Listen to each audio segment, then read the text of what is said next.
Just imagine you're framed for a crime you didn't commit and sent to the world's most dangerous prison. The story begins in 1931 in Paris, where a clever man named Papillon lived. He was an expert at opening any lock. One day, after a robbery, Papillon handed the stolen diamonds to his boss. The boss suspiciously asked if Papillon had kept any diamonds for himself. Papillon denied it completely, but then the boss showed him a man who was badly beaten and threatened Papillon, saying, "If you lie to me, you'll end up like this." Papillon said nothing. Later, he went to his girlfriend Nanette and gifted her a necklace made from the diamonds he had secretly kept. At that moment, a man saw the necklace in Nanette's hands. Secretly, Papillon and Nanette spent the night together, and she urged him to leave this life of crime. Papillon dreamed of building a small house far away with her. However, their dreams were crushed the next morning when the police raided their home. They accused Papillon of murdering the same man who was beaten by his boss. The police arrested him, and Papillon realized there was no use trying to explain himself. They wouldn't believe him. His only option was to escape from prison. In jail, Papillon met another prisoner named Julot. Julot told him, "You'll need a lot of money to escape from here." Then Julot pointed to another prisoner named Dega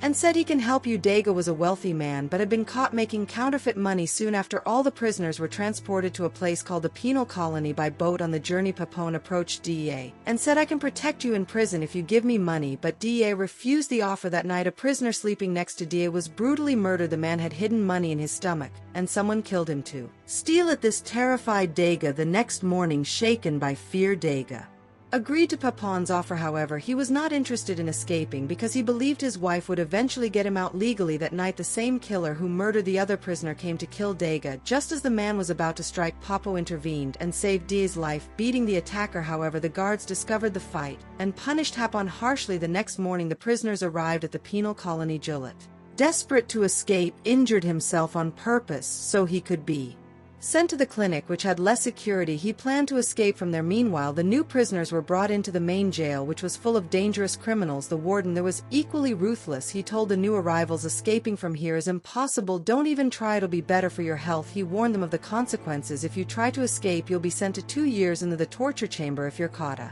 second time, it'll be 3 years. But if you try a third time, you'll be sent to Devil's Island, where everyone goes mad. If you commit murder, your head will be chopped off in front of everyone. The prisoners were given heavy labor jobs, such as lifting stones. After a few days, Papillon met a boatman who could help him escape. The boatman told Papillon to meet him by the riverside the following night. However, a dangerous prisoner overheard the plan and betrayed Dega for money. Papillon managed to handle the situation and saved himself. Dega saw everything and realized that without Papillon he wouldn't survive even a day in this prison. Left with no other option, Dega decided to join Papillon in his escape plan. The next morning, all the prisoners were gathered in the field. It was revealed that Julot had killed 2 guards during his escape attempt. Within moments, Zul's head was severed from his body, and he was executed. Seeing this horrifying scene, all the prisoners were terrified. The warden then ordered Papillon and Dega to carry Zul's body to the crematorium. On the way, suddenly started vomiting as he had never seen a dead body before. Despite his discomfort, there was no relief for him. A guard approached and ordered Dega to lift the body, but when Dega refused, the guard began beating him brutally. Papillon could not bear to see his friend being tortured, so in a fit of rage, he picked up a stone and struck the guard on the head. After this, Papillon ran away, but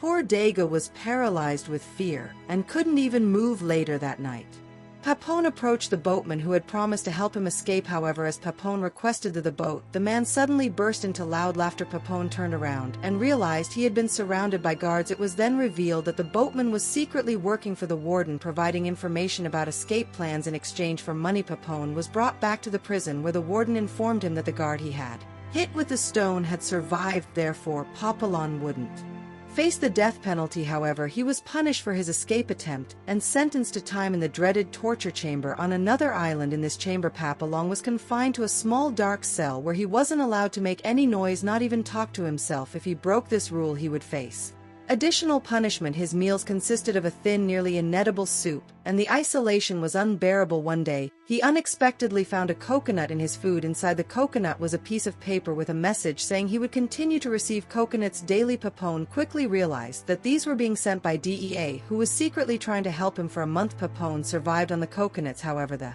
warden eventually discovered this. He demanded Papillon reveal who was sending him the coconuts, but Papillon refused to speak. Furious, the warden sentenced him to serve the remainder of his punishment in complete darkness. Now Papillon was plunged into total isolation. He couldn't see anything around him, and the oppressive silence and hunger began to take a toll on his mind and body. Over time his condition worsened. The loneliness and lack of food made him so weak that he could barely move. His mental health started deteriorating rapidly. Eventually Papillon became so frail that he had to be transferred to the hospital for treatment. Coincidentally, Dega had earned the warden's trust over the past year and was now working within the jail. One day Dega visited Papillon in the hospital and discovered something surprising. Papillon had been pretending to be mentally unstable. He knew that faking madness would eventually get him out of solitary confinement and back into the main prison. Once reunited, Papillon and Dega began planning another escape. This time they decided to include two other prisoners in their plan. Papillon chose a strong prisoner named Charrière, while Dega selected Machette, a timid prisoner who was often bullied by others. Dega gave all his money to Charrière, who used it to buy a boat. The following night, while the prisoners were being shown a movie, the four of them decided to execute their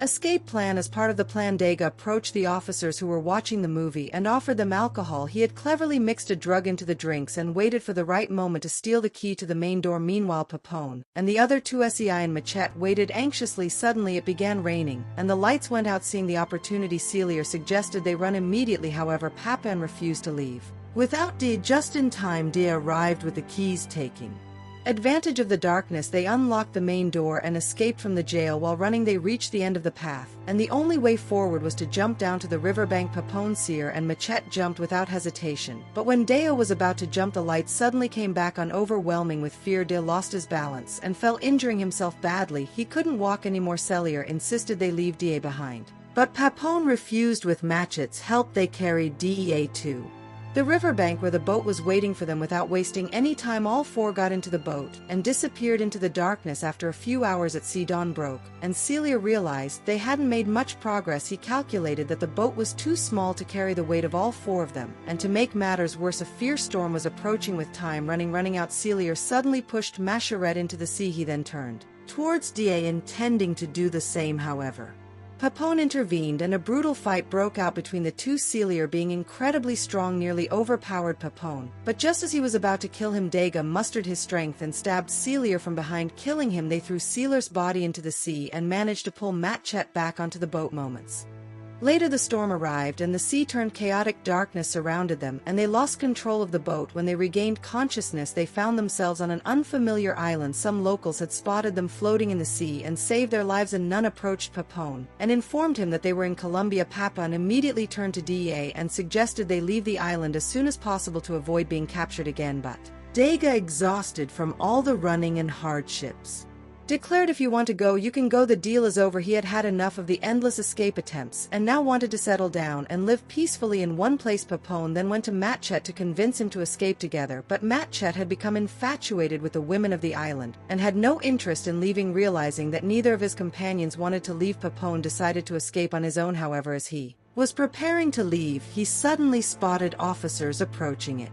became clear that the clever nun had betrayed them and informed the police. Papillon quickly ran back to warn Dega, but it was too late. The officers caught them both, and during the chaos, Machette was captured and tragically shot dead. Papillon and Dega were sent back to prison. After 5 long years, Papillon had served his punishment in the torture cell and was transferred to the infamous Devil's Island. Upon his arrival, he was shocked to see Dega there as well. It turned out that the officers had discovered Dega's role in drugging them, and he had been sent to Devil's Island long before Papillon. The two friends were overjoyed to reunite after 5 years. That evening, as they sat by the seashore, Papillon shared his new plan with Dega. He proposed building a small raft using coconut, believing that the ocean's waves could carry him to the other shore, but Dega was hesitant. He looked at Papillon and said, "Brother, do whatever you want, but leave me out of it." Dega explained that he had been living peacefully on the island for the last 5 years and had no desire to leave. His wife had remarried, and he no longer had anything to return to. Despite this, Dega still decided to help Papillon build the coconut raft. On the morning of the escape, the two friends hugged each other tightly and said their goodbyes. Papillon threw the raft into the sea, jumped onto it, and began his journey. By sheer luck, the plan worked, and the ocean waves carried him toward the distant shore.